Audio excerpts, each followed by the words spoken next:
So first I just wanted to thank you all for joining us today on this beautiful, beautiful day. Of course, we tried our best to bring the ocean to you, so hope you enjoy it. And I also want to thank Jane Burrell and Amy Heibel in Education for organizing this event. And I guess with no further ado, I'm going to start with a little introduction, tell you a little bit about the show before we start talking with John.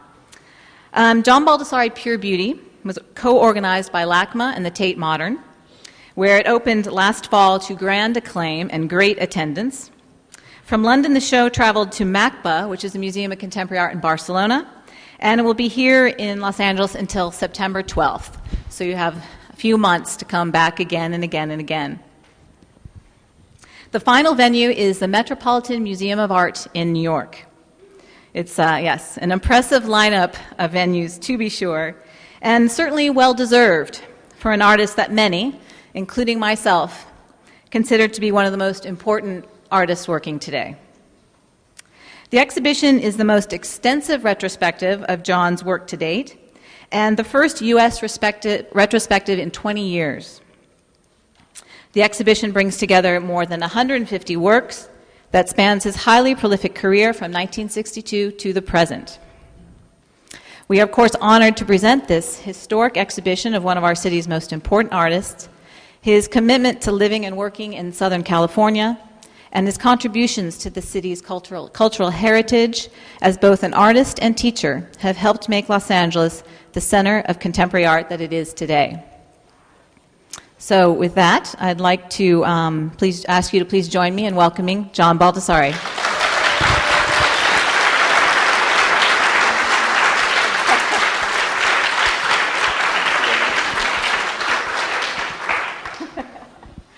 Now I know what it's like to follow around a celebrity. It's really amazing. I'm just in your glow. It's a wonderful thing.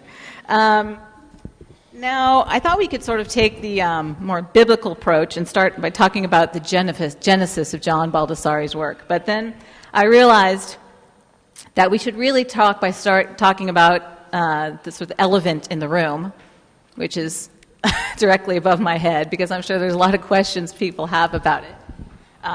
The work is called Brain Cloud: Two Views with Palm Tree and Seascapes. So could you maybe talk about your recent sort of investigations into the third dimension, if you will, or sculpture, especially after working I would say about 40 years almost exclusively in two dimensions? Sure.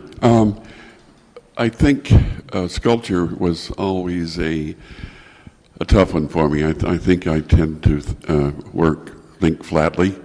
I remember going to Otis, having to take a sculpture class, working from the model, and I think the instructor always threw me out of class when I said, working from the model really helps me in my drawing, which wasn't a point, of course. I was supposed to be doing sculpture, not doing something to help my drawing. Anyway, for me, it always seemed like the last frontier. And just in the last maybe 5 years, I guess, I thought making some forays into making a picture plane, I guess you'd call it.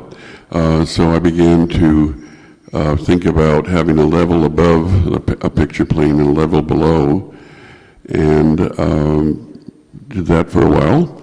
And then I began increasing the thickness or the depth of the frame. So where normally I might, the depth of the frame might be 4 or 5 inches, I would go up to something like 12 inches or even more. And then also began to break the idea of a rectangle or square and just dealt with shapes that would come from whatever the thing I was working with. So if I were working with, let's say, image of a forehead, it would just be the shape of a forehead, or shape of an ear, an ear would be the shape of the ear, and so on. And then what came next, a little bit more adventurous, and had to do a show in Bonn at the museum. they wanted to do a retrospective show, and then people concerned with this retrospective got nervous by saying that, well, we couldn't find a venue for a retrospective in Germany if Bond did a retrospective show ahead of time. So the curator very astutely figured out that a way to take an end run, and looking through my archives, he said, you have a lot of works dealing with music, and we'll just call the show music.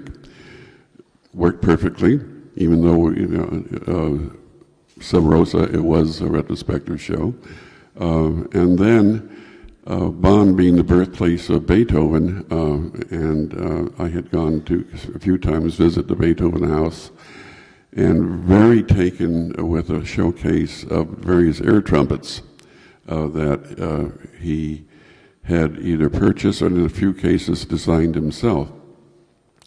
There was going to be a parallel show in the Kunsthalle there also, and so I had this idea that I would use the air trumpet of Beethoven as a point of departure because it just looks so beautiful.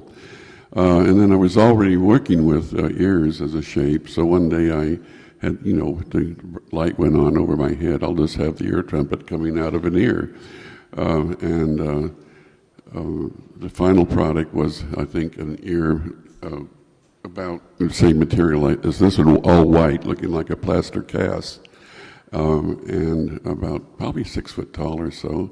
And then the ear trumpet coming out of the ear into the room, probably another good 6 feet. And it had a patina on it, so it looked like the original finish of Beethoven's trumpet. So there were 6 of those, and the reason there were 6, they were interactive. Each one was programmed with one of his last quartets, so you could put your head in the trumpet and sing like V. Gates, Beethoven, and it would play back a portion of the one of the quartets. So that, and then what came next? Still on the wall, of course, but coming out in the room more. Then I did a couch in the shape of an ear, and above it 2 upended noses, so they would be sconces for flowers. And this is the last one. I had done, you'll see some, in the first room, some paintings with clouds in them, and that was in my mind. And I had done other works with clouds back then, and I thought, well, that somehow I decided I would do a cloud in the shape of a brain, and flanked by either side by images of Southern California seascape, one with the palm tree, one without, and not quite complete yet. Back here, there'll be a replica image of the cloud in black and white with a time delay on it. So if you've been looking at this, a few seconds later, you'll see yourself looking at this over there. And I want that to look, and it does, like a bad, sci-fi movie. It seems appropriate for this town that we would have a giant spaceship brain hovering over our city, and that's it. Okay. And I'm finally, I think my next project I will get off the wall. I'm going to do a top half of the brain in the middle of a space in Berlin. That will be a brain fountain, so it'll be rivulets of blue water trickling down, and the space will be a fully functioning tea room, so you can sit and have tea and be enchanted by this brain fountain. That's great.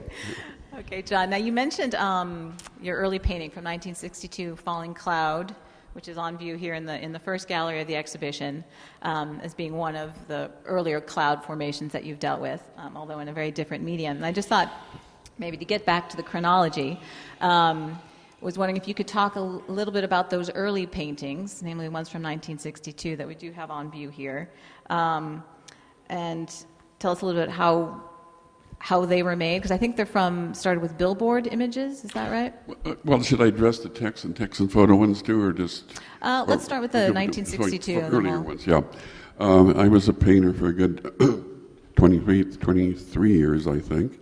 Then began to get disenchanted with painting just be the equivalent for art. I thought art could be much more than that. But at any rate, some of the last works I did, I had a friend of mine working in a billboard company, and those were the days, I don't know if it's still done, where they were called 18-sheet billboards or 24-sheet billboards, and each of those sheets were probably like 4 or 5 feet tall by about maybe 4 feet, and then they would be tiled and it would make up the complete billboard.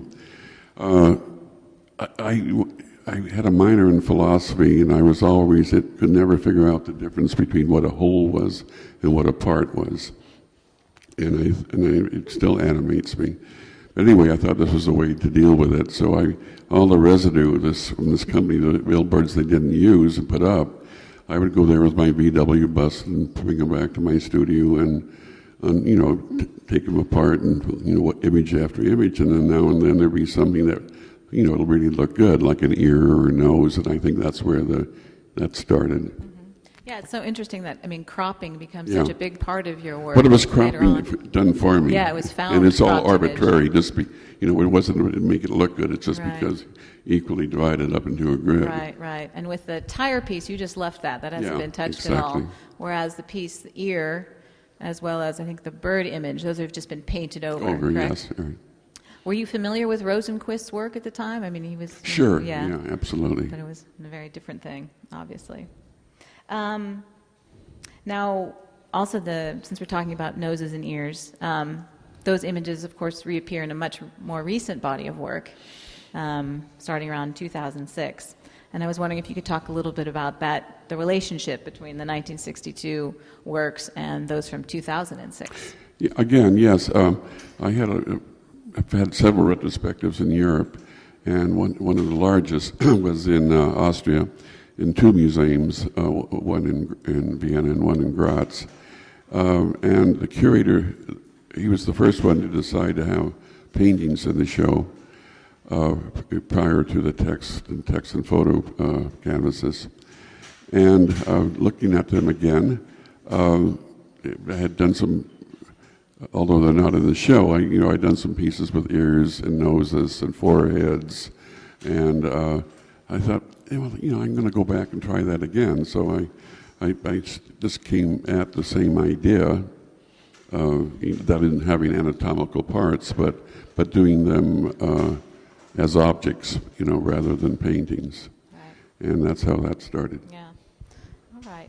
Well, it's so interesting, me too, because in the noses and ears, etc., body of work, you're leaving out crucial information, right, in the composition, much like you do in a lot of your work. This interest in looking at things in a different way or peripherally is also evident in those works as well. Yes. Well, it's an old literary device, of course, using the part to stand in for the whole. But for me, it goes beyond that. I think it's that I think art certainly is about communication, or ideally a conversation with the viewer. And I credit the viewers of being pretty smart. And I don't think you have to spell everything out. You can just allude to something and they can fill in the blanks. And beyond that, too, I'm very reductive. I've called myself sometime a closet formalist. And how much information I can leave out and not without the work dying or falling flat in its face. Just having enough there to let it exist and engage the viewer. Right. But why the nose? Why the nose? I think I'd gone back into earlier work and painting. There's one there out there called God Knows, and I think that again, a part of the body, and eyes and lips have been pretty well done by Redon and Magritte and so on. Man Ray. Surrealist, And, but for some reason, noses and ears and other anatomical parts haven't been addressed so much. And I think, well, a lot of work to be done there. They're the underrepresented, Exactly, the disenfranchised facial features. Yeah. All right. Now, the text and image paintings Yes. of 1966 to 68 are considered to be, by many, to be the very, very early examples of conceptual art. But of course, at the time, the term conceptual art was actually just being defined. And I'm just curious how you considered these works that you were making, of all places, in National City. I mean, basically my question is, what were you thinking? That's what my parents always said. I mean, there was no context for it, really, right? Right. Yeah, I don't know how many of you have been to that vacation spot, National City, but I live there, and let's hear it for National City. Anyway, I think there are only 2 or 3 other artists around there, at least that I was familiar with, and we sort of shared each other's work. And at the time, it seemed kind of barren and desolate, but looking back, it really was good because I literally didn't have anybody looking over my shoulder. I didn't have any role models to deal with, and feeling that there was one way to do work. So I just did whatever I wanted.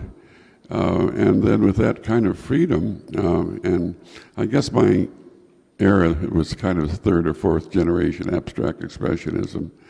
And you began to hear this complaint, probably we still hear it, my kid can do that, that's just smearing paint around, blah, blah, blah. And I thought, well, wait a minute, okay, what if I used the language of the realm to say, people look at magazines and books and so on, take pictures. What if I just did that, just had text, or all text, or text and photo, and I would make it art by putting it on canvas. That would be a signal that it's art and not a book or, a newspaper. So I literally divorced myself from the making, to just taking the whole idea of the artist's touch, just like got rid of that. And the texts are found text. I didn't write them, and the imagery just taken from either books or magazines or images I would shoot with my 35mm camera, but used a lot of those just driving around National City, Chula Vista, and having my camera out of the window, not even looking through the viewfinder, and then noting the address. And then the text, they were all done by a sign painter, and his instructions were, don't try to make it a beautiful sign. I just want it like for rent or keep out or beware a dog. Just a straight information. But it had to be paint because, the bottom line of a painting is it's paint on canvas, right? So, they were paintings in my mind. Right. Now, and this body of work was first shown in Los Angeles in 1968. Yes. Right, at Molly Barnes Gallery. Yes. How do you remember people's reactions, or I probably repressed them, but I was very fortunate because timing up the street, a good gallery, Eugenia Butler Gallery, and so that same day, Joseph Kossuth and I had our first American shows, and we got included together by Jane Livingston, and then curator here, into a longish article in Art Forum. So it helped, get the word out, to other parts in the world because of that essay in Art Forum. Right. And then I believe maybe a year or 2 later, Joseph Kossuth actually wrote something about your work, but he described them as conceptual cartoons. Is that right? Well, New York was not friendly, let's put it that way. I mean, my feeling is that the conceptual art of Kossuth was meant to be serious, and there was some apparent humor in your work that he Well, it did prompt me offended to do by? this piece. Well, I will not make any boring art. I have my ways of getting back. Which is a great piece, actually, an iconic piece. Yes. And how about Baldessari Sings Lewitt? Exactly, Is it yeah. the same? Yeah. Yeah. Okay. Both of which are on view here in the exhibition, if you haven't seen it already. Now, in 1970, you cremated 13 years of your painting production, and you also started teaching at CalArts, the California Institute of Arts. It was certainly an important year, a pivotal Well, it year was in your kind of a career. bridge year because I was prior to CalArts at the University of California, San Diego. So that cremation was done moving from one place to the other. So it was just a practical, you were just cleaning house. Yeah, in some sense, yeah, sure. So for those of you who may not be familiar with the piece, it's called Cremation Project, and John burned all the paintings, and it's specifically paintings, No, right? cremated. Cremated, yes, cremated. The paintings he made between 1953 and 1966.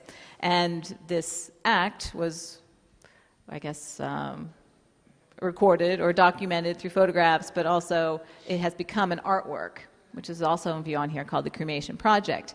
And my question for you is, I mean, obviously artists in the past had destroyed or burned even works they didn't like or felt that were irrelevant, but you decided to make it into a work itself. And why did you feel that was important Well, or necessary? I don't think at the time I thought about it as a work. It was an act that I just had to do.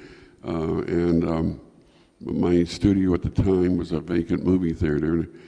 And when I first moved into it, I was working in one corner, and after a number of years, the whole place was filled with paintings. One didn't sell, at least I didn't sell much back then, or nothing. Probably my mother-in-law had a work and a few friends like that. I said, well, if this continues, and there's no reason it shouldn't continue, I'm going to be inundated by works. And one of the mantras, of course, of abstract expressionism was that it was in the doing of the work, not so much in the work itself. So I had all that experience in my mind. I didn't have to own them. I did have a photographic record of any of them. So I just said that I had to be reductive in some way. So my first idea was to translate the photographs into microdots a la James Bond, and I would put them under stamps and mail them out to letters to my friends. And that seemed kind of labor intensive, so I thought, well, another way of atomizing them would be just to reduce them to dust. And I liked that because it was, in some Nietzschean way, it was about, eternal circle coming, pigments out of the earth and then becoming art and going back in the earth again. And then I got to the idea of the cremation because, in some sense, and I do believe it, that one's work is you. It's an it is, you're inseparably joined at the hip. So we do talk about a body of work. So I decided I would, again, that being in the national city, nobody caring, I went around trying to find a mortuary that would cremate them. Not an easy job. You get some strange looks. But living kind of in a ghetto area, I did find a mortuary that probably needed some work. And it got even more macabre when they said they would have to do it at night.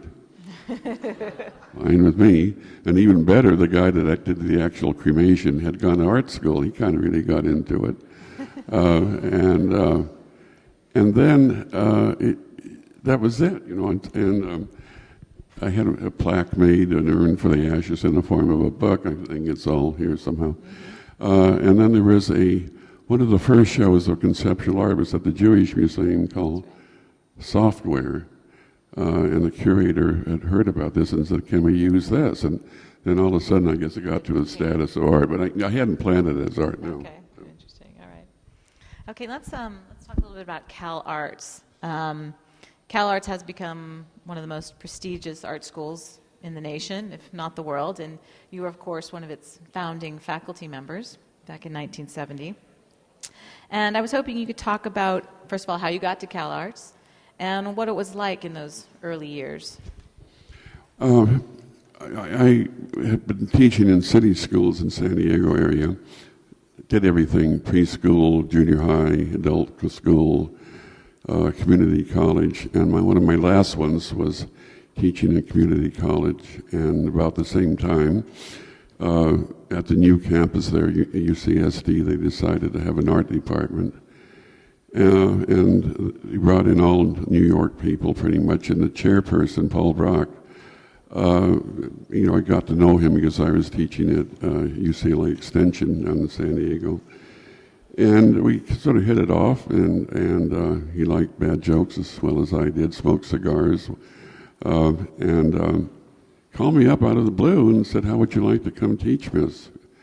And he said, "I'll give you a studio, more money, fewer hours." And I went, "Of course." And that literally changed my life. I really do believe, had I not got that call, I would still be teaching high school and down there and having a family and painting on weekends. That really did change my life. And then he became the new chairperson at Cal Arts, and said, "Will you come teach for me at Cal Arts?" So then in 1970, I moved up here. Yeah, that's great. And what was it like in those early years? Well, it was an interesting time because, the whole social revolution that was going on. UCSD, we had Marcuse teaching there, and Angela Davis, his student, and so on. So one really did believe the world could change. And then there were all these migratory students going around the U.S., going from one school to another. So much so I had this idea that there should be an educational sort of punch card, that each school you went to, you got it punched, and when you got enough punch marks, then you got your degree. But the hot school to go to then for these migratory students was Cal Arts, and so they all descended upon Cal Arts. The big change for me, and probably a lot of others, coming from an institution that gave grades, the curriculum and the whole thing, going to a school that had no curriculum, no grades, that there wasn't the punishment system of grades or curriculum. Students came to the class because they wanted to or didn't want to. So completely other ballgame. It was an ideal way of running the school, and at the time I thought the school was complete chaos. Looking back, it was probably one of the richest experiences I ever had. Well, it seems to me, just by looking at the work that you created in the 70s, that it was really an era of experimentation and innovation. Let's just try this, In French, they would say, "Je m'en fous," let's just do it, And I've attempted to try to recreate that feeling in the exhibition galleries by using two very large rooms and just sort of filling them with a lot of different work, your videos, the photographs, the artist's books, because I wanted it to feel like there was a lot going on, which I think there was. Yeah, well, that first year, it was very... in the art school, in particular, that it was sort of a line in the sand, so to speak. There were, the sort of traditional segment of people doing painting at easels and that sort of thing, and then the other side, all those other guys that weren't quite sure what they're doing, but they were, not doing painting, so the faculty was really very good. We had a great chunk of the Fluxus artists there, like Emmett Williams and Namjoon Paik and Ellison Knowles and on and on and on, and Alan Capro and me, so there was that constant sort of battle going back, which was very heady and very, very rich, I think. And a personal question I've had is, you were one of the first to really use video in the 70s, and I don't know how many, I think up to 60 films and videos you made in those years, but which we've only have 6 on view here. But why did you stop making videos? First of all, why did I start? Yes. One story I like to tell about Cal Arts is that with Namjoon Pike there when it started, the new portable video was the Sony Portapak, and we had I think about 26 of them, which is amazing. I don't think any other school even had them, and of course I started using them as everybody else did, and it was very liberating because it was like you were shooting film. You could just re-record over the tape, and it was sort of, I kind of always called it movie Polaroid, because you get, right away see what you were doing. So yeah, I did a lot of work, as I did with with students as well. And then it got you couldn't really edit. You had to edit in the camera. Of course, you could make a deal within the film video school and go over there and try to get some editing done. But they were pretty territorial. They weren't going to let any art students or artists over there. Then. I decided that one would have to go eventually into editing, and I didn't have any money to pay for editing, so that's why I stopped. Okay. Just like that. Yeah. Always money. All right.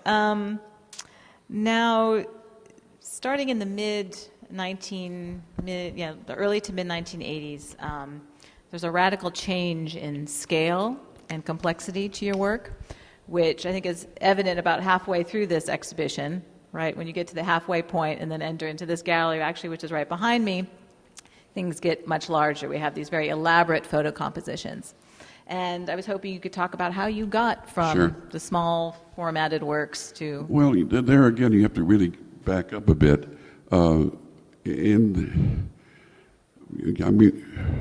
Going to art galleries, back in the 60s and 50s and so on, and up until, maybe even into the early 80s, art galleries showed art.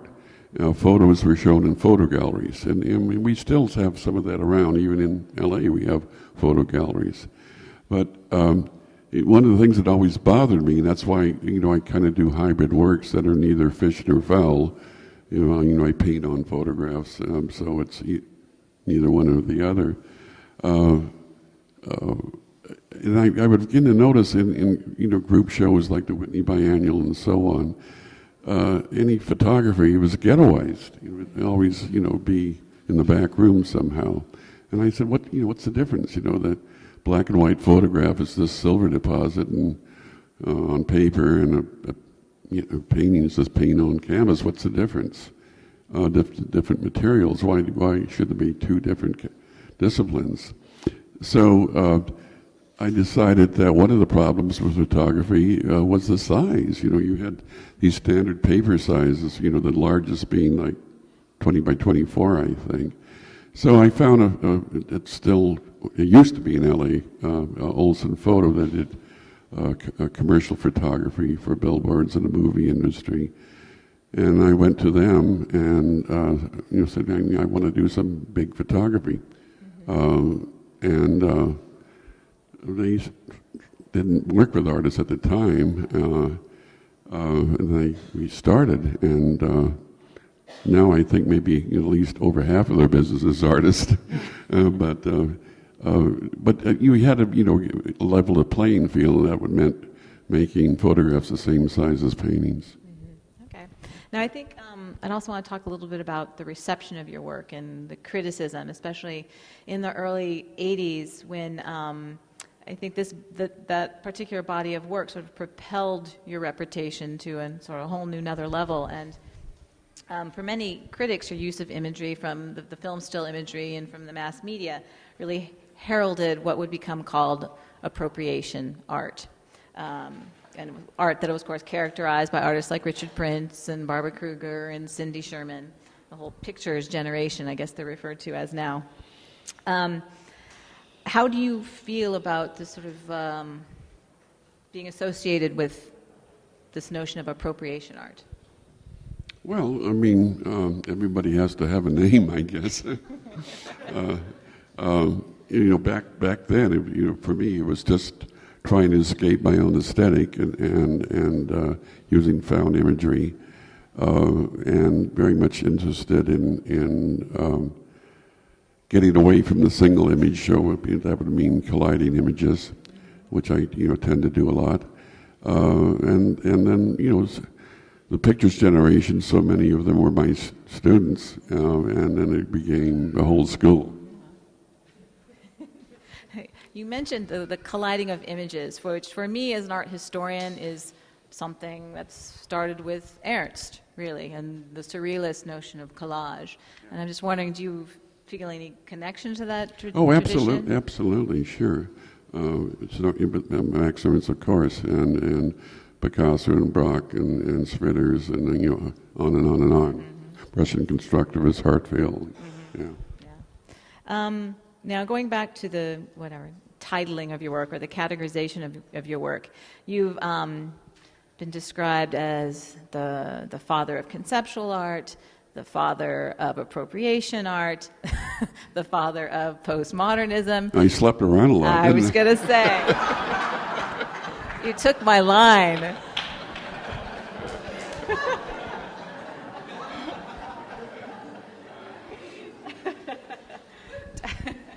All right. So, how do you feel about being called a postmodernist? These categories, I still haven't figured out what postmodernism is. I know what people mean when they say it, but then I say, well, wait a minute, that's not postmodern, that's modernism, but do I even care? Yeah? No. Okay. Well, title. These kind of. For people writing about art, they need baskets to dump people in, think about Impressionists. Is there any through line that you can think of? Little bits of color, is that it? Or Mm-hmm. the only person you can kind of come up with is Monet, and then you kind of get stuck, don't you? Right. And on and on. Mm-hmm. More recently, two good friends of mine, Roy Lichtenstein and Klaus Oldenburg, at different times, I both let slip, pop, they're pop artists. And they said, we're not a pop artist. Yeah. We're artists. But pop art, that became a convenient basket. And then, as those artists go on, then you can see their individual styles emerge, and there's no connective tissue. Mm-hmm. Yeah, no, I agree. I wouldn't go so far as to call you a modern artist, but there is a sensibility of basically looking at the world differently. Something that Manet and Degas were doing in the late 19th century, just taking a different angle on it. And so much of your work is about that. It's about teaching people how to become active viewers, about deconstructing images and recreating them. So, well, I think, but that's the job of art, isn't it, to get people to notice things they haven't noticed. Mm-hmm. Well, you do a very good job of it. Now, in the 1990s, you started to incorporate some of your own snapshots into your photo compositions. I'm thinking in particular of the Overlap series, for example. Actually, even earlier than that, right? And so I'm curious why. Did you felt the need to not work now anymore exclusively with mass media imagery, but incorporate some of your own work? Well, I think the overriding issue would be that if I couldn't access or find imagery I wanted, I would either have an assistant do it, take it for me, or I would do it myself. So it's not about prioritizing one means over another. It's just the right imagery, and then those overlap series, I was really continuing on an idea of trying to get away from standard height-width ratios. So getting very long rectangles or triangles or circles and composing within those formats. And then I got zeroed in on panoramic cameras, and then being the perverse person I am, well, I'm not going to use this camera the way it's supposed to be for landscape. I'm going to use it vertically. And then I would have to find vertical subjects, so palm trees are great. all the apartment buildings on Wilshire Court, they're great, on and on and on. Right. Another thing that interests me in particular about the Overlap series is the way that you overlap, which is just, it's kind of a reinvention of double exposure, right? Yes. Which is a theme that occurs in your work as early as the 70s and whatever, the Pathetic Fallacy series and other works as well. So I'm curious in how, again, these strategies that you came up with in the 70s, how much you see them or reuse them in later work. Well, I said earlier, doing some of this recent work was really looking at old paintings again and saying, well, maybe there's some gold there yet. What I tend to work in series, and when I think I've exhausted all my ideas about that series of works, then I move on. But, then metaphorically, you could sort of look at it like a gold mine that's been closed down, and so then you come back to it and say, well, wait, what? Maybe there's still some gold there. Right. And then you mine it again. For me, I just look at myself almost like Rashomon has been coming back just from a different angle, but it's always, these kind of concerns that I have, I just approach them a different way. Mm-hmm. Which, and I was just going to ask about the Goya series, which is another example of that, right? In 1997, the Goya series, John returns to sort of a text-image format that characterized the works from 66 to 68. So was it a similar, you felt that, like you said, was more gold to be mined from the text-image format? Yes. Well, yeah, that's a constant with me because I've not been able to prioritize text over image, and I constantly go back to that a whole current series of works, some of which are in a private gallery here in Margot Levin Gallery now. They're abandoned color, just black, white, and gray in text. Right. So you've gone back, and I would encourage you all to see that show too. It's quite a great show, but like John says, all black and white again. So you see, it's the story. It continues what you see here in the final gallery of the show. So it's kind of an extension of the retrospective in a way. Let's see. Now, just more general questions. When you were teaching at CalArts in the 70s, you would tell your students to do what? To go to New York, right? Yes. Right. If they wanted to be a successful artist, right? You told them to go to New York. Well, that's where the game was played. Uh-huh. I mean, that's, the old, who was the famous back robber, why do you rob banks? And he said, that's where the money is. Okay. So the same with, if you're going to be an artist, you have to go where the art is. Right. And more important than that, media has a great effect on art, as we know, and all the magazines are there. So if you want to get your work looked at and written about, you better go to New York. Mm-hmm. It's pretty clear. Right. And I mean, I guess my follow-up question is, would you advise your students the same today? I think now that's really not necessary. Los Angeles has become and continues to be a major art center, and one does not have to go to New York anymore. And with if you're not living in Manhattan, you might as well live any place, which a lot of artists do. You can't afford the rents, so you have better weather out here, cheaper prices. And if you have all the opportunities that a New York artists have here, why would you move? Right. And why did you never move to New York? I mean, since you're telling all your students. I almost did. I think in 1971, I taught for the summer at Hunter College, and I was offered a job there to teach. And then I was then married and ran it by my wife, and she didn't want to raise our children in New York, for which my daughter never has forgiven her. Anyway, and by that time I was showing pretty widely in Europe, and I really didn't have to. Right. Okay. Next question I have is about the app that you designed. For those of you who don't know, John Baldessari has designed a new application That, I think, I'm not sure. Can we get it on our website? Does anyone know? Is Amy here? No. Well, it should be available soon on our website, if not at foryourart.com, who helps sponsor it.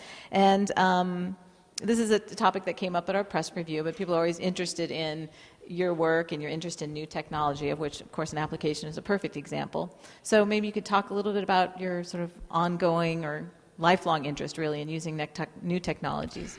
Oh, sure. Again, using the language of the realm, and certainly that's part of it.